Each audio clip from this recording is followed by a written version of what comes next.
Alright guys, good morning guys. At nung muli guys, ang inyong kakasabong Arnold ng LLP ATF Junior guys.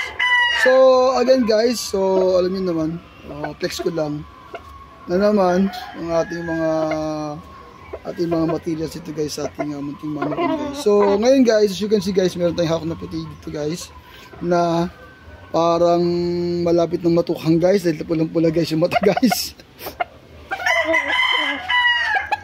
Oo, ka naman pumalag. Reklamo ka pa eh. Di, sige na, hindi ka matutukhang. Normally guys, talagang pulang-pula talaga yung mata niya guys.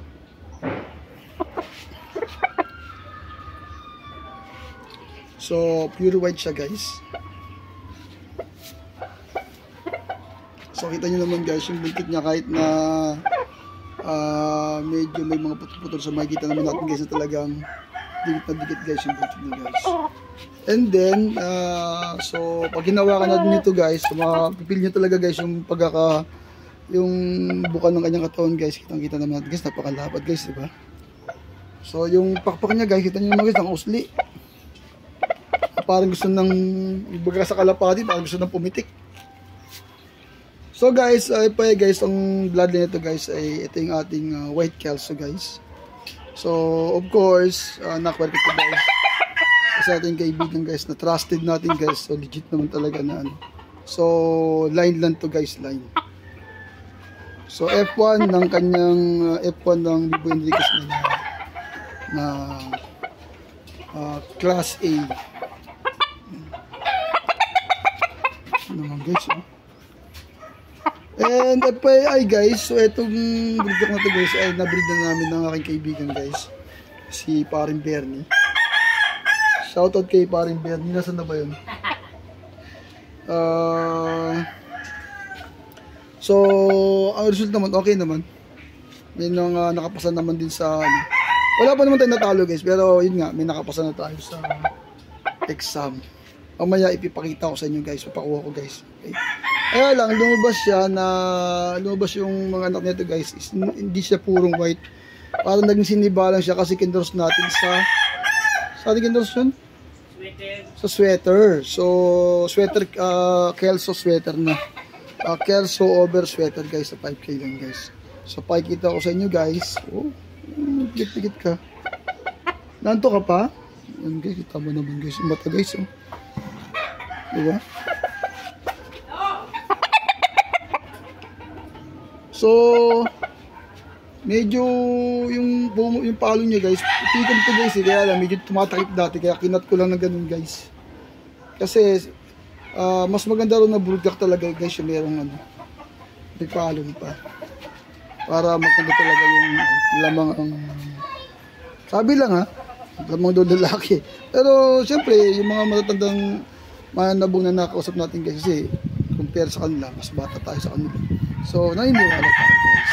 So wala namang masama na maniwala. Kasi legit naman ng mga old sabongeros talaga sila. Talagang matindi talaga sa sabong. So sila din yung mga nag-mentor sa akin na dapat ganito rin. Kaya naniniwala rin tayo guys. Mga ganyang ano.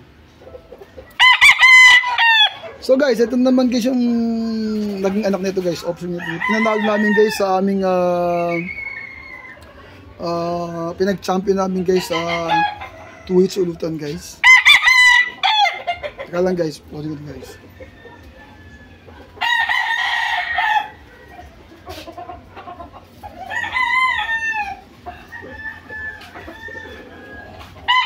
Okay guys, so ito na ngayon yung guys. Ito yung kanyang anak guys na Kelso sweater. So, white Kelso over 5K line sweater.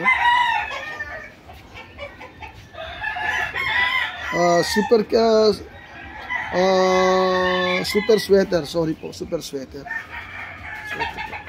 Ito na yung mga nanalo natin guys, yung nakapasok sa mga anak guys. So, same pa rin ng ano, paa, white pa rin. Kaya lang, dahil nga sa super sweater, nagkaroon siya ng, naging sinibalan na siya. And ang matindi guys, ang maganda naman dito guys is yung kanyang lawi guys, as you can see guys. Isang black sa kabila. Isang white. Diba? Nakatuwa yun. So, ito yung nilaban namin nung last month dito sa malapit sa bunga sa amin, guys. So, ito yung ating